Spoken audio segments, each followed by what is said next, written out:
ಶ್ರೀ ಶ್ರೀ ಸಿದ್ದಲಿಂಗ ಸ್ವಾಮಿಗಳ ಆವರಣದಲ್ಲಿ ತಲೆಬಾಗಿ ನಮಸ್ಕರಿಸುತ್ತಾ ಶ್ರೀ ತೋಟದ ಸಿದ್ದರಾಮ ಸ್ವಾಮಿಗಳಿಗೆ ವಂದಿಸುತ್ತಾ ಶಿವಸಿದ್ದೇಶ್ವರ ಸ್ವಾಮಿಗಳಿಗೆ ವಂದಿಸುತ್ತಾ ಸನ್ಮಾನ್ಯ ಮುಖ್ಯಮಂತ್ರಿಗಳಾದಂಥ ಸಿದ್ದರಾಮಯ್ಯನವರೇ, ಗೃಹ ಸಚಿವರಾದಂಥ ಶ್ರೀ ಪರಮೇಶ್ವರ್ ಅವರೇ, ಸಚಿವರುಗಳಾದಂಥ ಎಂ ಬಿ ಪಾಟೀಲ್ ಅವರೇ, ಕೆ ಎಸ್ ರಾಜಣ್ಣ ಅವರೇ, ಈಶ್ವರ ಖಂಡ್ರೆ ಅವರೇ, ಡಿ ಬಿ ಜಯಚಂದ್ರ ಅವರೇ, ಜ್ಯೋತಿ ಗಣೇಶ್ ಅವರೇ, ರಾಮಚಂದ್ರ ಗೌಡ್ರೆ, ಮಾನ್ಯ ಸುರೇಶ್ ಗೌಡ ಅವರೇ, ಶ್ರೀನಿವಾಸ್ ಅವರೇ, ಉಳಿದೆಲ್ಲ ವೇದಿಕೆ ಮೇಲಿರುವಂಥ ಹಿರಿಯ ಮುಖಂಡರೇ, ಇಷ್ಟು ದೊಡ್ಡ ಸಂಖ್ಯೆಯಲ್ಲಿ ಸೇರಿರುವಂಥ ಆತ್ಮೀಯ ಎಲ್ಲ ಬಂಧು ಭಗಿನಿಯರೇ, ಮಾಧ್ಯಮದ ಸ್ನೇಹಿತರೆ, ತ್ರಿವಿಧ ದಾಸೋಹಿಗಳು, ನಮ್ಮೆಲ್ಲರ ಪಾಲಿಗೆ ನಡೆದಾಡುವ ದೇವರಾಗಿದ್ದ ಶ್ರೀ ಶಿವಕುಮಾರ ಮಹಾಶಿವಗೌಡವರ 5ನೇ ವರ್ಷದ ಪುಣ್ಯ ಸ್ಮರಣೆಯನ್ನು ಶ್ರೀಮಠಕ್ಕೆ ಬಂದಿರುವಂತದ್ದು ನಮ್ಮೆಲ್ಲರಿಗೂ ಧನ್ಯದ ಭಾವನೆ ಉಂಟು ಮಾಡಿದೆ.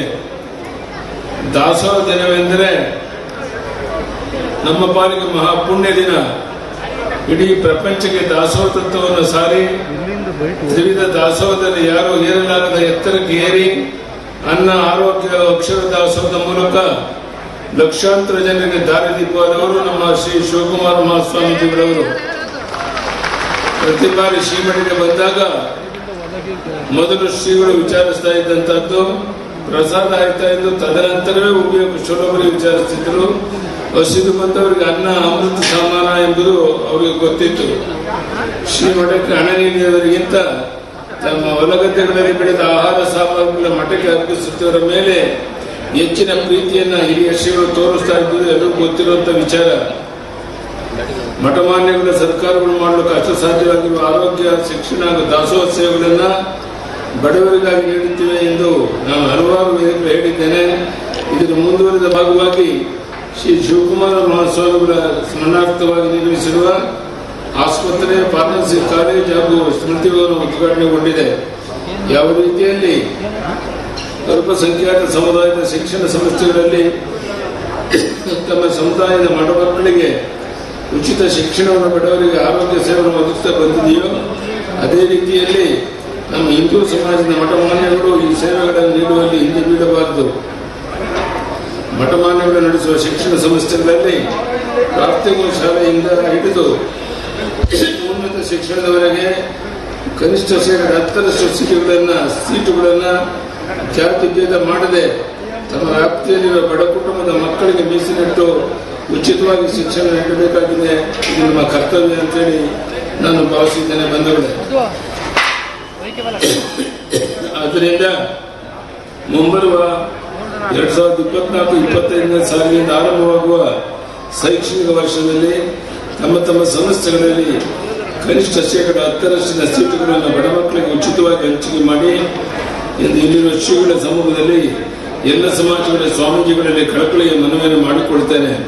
ಈ ರೀತಿಯಿಂದ ಪ್ರಯೋಜನ ಪಡೆದ ವಿದ್ಯಾರ್ಥಿಗಳು ಸ್ವಯಂ ಪ್ರೇರಿತರಾಗಿ ಮುಂದಿನ ದಿನಗಳಲ್ಲಿ ದಾನ ಧರ್ಮಗಳು ಮಾಡುತ್ತಾರೆ ಎಂದು ಖಂಡಿತವಾಗಿ ನಂಬಿದ್ದೇನೆ. ಇದಕ್ಕೆ ಉತ್ತಮ ಉದಾಹರಣೆ ಇದೆ ನಮ್ಮ ಸಿದ್ಧಗಂಗಾ ಮಠ. ಶ್ರೀ ಸಿದ್ಧಗಂಗಾ ಮಠ ದಿನವೂ ಲಕ್ಷಾಂತರ ಜನರಿಗೆ ದಾಸೋಹ ನೀಡುತ್ತಾ ಇರುವಂತಹದ್ದು ಕೇವಲ ದಾನಿಗಳ ನೀಡಿದ ಹಣದಿಂದ ಅಲ್ಲ, ಬದಲಿಗೆ ಶಿಕ್ಷಣ ಪಡೆದು ಈಗ ಉನ್ನತ ಸ್ಥಾನದಲ್ಲಿರುವ ವಿದ್ಯಾರ್ಥಿಗಳು ನೇರವಾಗಿ ಅಥವಾ ಅಪರೋಕ್ಷವಾಗಿ ಸಲ್ಲಿಸುತ್ತಾ ಬಂದಿರುವ ಸೇವೆಯಿಂದ ಎಂಬುದನ್ನು ಮರೆಯಬಾರದು. ಬಹುಶಃ ನಮ್ಮ ಹಿಂದೂ ಧರ್ಮದ ಮೇಲೆ ಆಗಿರುವಷ್ಟು ಆಕ್ರಮಣಗಳು ಬೇರೆ ಯಾವ ಸಮುದಾಯಗಳ ಮೇಲೆ ಆಗಿರ್ಲಿಕ್ಕಿಲ್ಲ. ನಮ್ಮ ಹಿಂದೂ ಸಮಾಜ ಹಲವಾರು ಶತಮಾನಗಳಿಂದ ಪರಕೀಯರ ದಾಳಿಯಿಂದಾಗಿ ನೊಂದಿರುವ ಧರ್ಮ. ಆದರೆ ಈಗ ಪರಿಸ್ಥಿತಿಗಳು ಬದಲಾಗ್ತಿವೆ.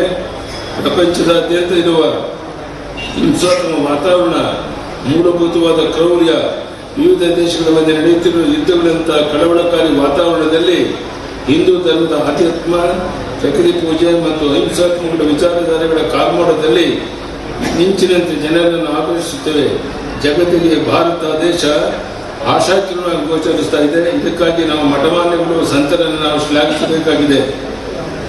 ಆದ್ದರಿಂದ ಮುಖ್ಯಮಂತ್ರಿಗಳೇ ಹಾಗೂ ಇಲ್ಲಿರುವ ಜನಪ್ರತಿನಿಧಿಗಳೇ ಯಾವುದೇ ಧರ್ಮದವಾಗಿ ಅತಿಯಾಗಿ ತುಷ್ಟೀಕರಣ ಮಾಡದೆ, ಅತಿಯಾಗಿ ಒಲೈಸದೆ ಲಭ್ಯವಿರುವ ಅನುದಾನವನ್ನು ಸೂಕ್ತ ರೀತಿಯಲ್ಲಿ ಹಂಚಿಕೆ ಮಾಡಿ ಎಲ್ಲರ ವಿಶ್ವಾಸವನ್ನು ಗಳಿಸಿ ಅಣ್ಣ ಬಸವಣ್ಣನವರು ತಿಳಿಸಿದಂತೆ ಕಾಯಕವೇ ಕೈಲಾಸ ಎಂಬ ವಚನವನ್ನು ಪಾಲಿಸುತ್ತಾ ಶಾಂತಿಯ ನೆಲೆವೀಡಾದ ನಮ್ಮ ರಾಜ್ಯವನ್ನು ಸರ್ವ ಜನಾಂಗದ ಶಾಂತಿಯ ತೋಟವನ್ನಾಗಿ ಮಾಡುವತ್ತ ತಮ್ಮ ಶಕ್ತಿಯನ್ನು ಬಳಸಿ ಎಂದು ಸಲಹೆ ಕೊಡೋಕೆ ಬಯಸಿದ್ದೇನೆ ಈ ಸಂದರ್ಭದಲ್ಲಿ.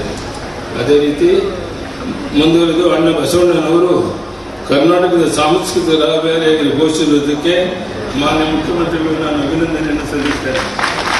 ಮಾನ್ಯವೇ, ಕೊನೆಯದಾಗಿ ಕೋಟ್ಯಾಂತರ ಭಾರತೀಯರು ಶತಮಾನಗಳಿಂದ ಕಾಯುತ್ತಿರುವ ಅಮೃತಗಳಿಗೆ ನಾಳೆ ಬರಲಿದೆ. ಆರಾಧ್ಯ ದೈವ ಶ್ರೀರಾಮನ ಭವ್ಯ ಮಂದಿರ ಅಯೋಧ್ಯೆಯಲ್ಲಿ ಉದ್ಘಾಟನೆ ಆಗ್ತಾ ಇದೆ. ಇಂತಹ ಸಂದರ್ಭದಲ್ಲಿ ಶಿವಕುಮಾರ್ ಸ್ವಾಮಿ ಅನುಪಸ್ಥಿತಿ ನಮಗೆ ಬಹಳವಾಗಿ ಆಡ್ತಾ ಇದೆ. ಅವರು ಇಂದು ನಮ್ಮನ್ನ ಇದ್ದಿದ್ದರೆ ಬಹುವಾಗಿ ಸಂತಸ ಪಡ್ತಾ ಇದ್ರು. ನಾವೆಲ್ಲರೂ ನಾಳೆ ಒಂದುಗೂಡಿ ಶ್ರೀರಾಮನ ಪ್ರಾಣ ಪ್ರತಿಷ್ಠಾಪನೆಯನ್ನು ಕಣ್ತುಂಬಿಕೊಳ್ಳೋಣ ಅಂತ ಹೇಳುತ್ತಾ ನನ್ನ ಎಲ್ಲ ಮಾತು ಮುಗಿಸ್ತಾನೆ.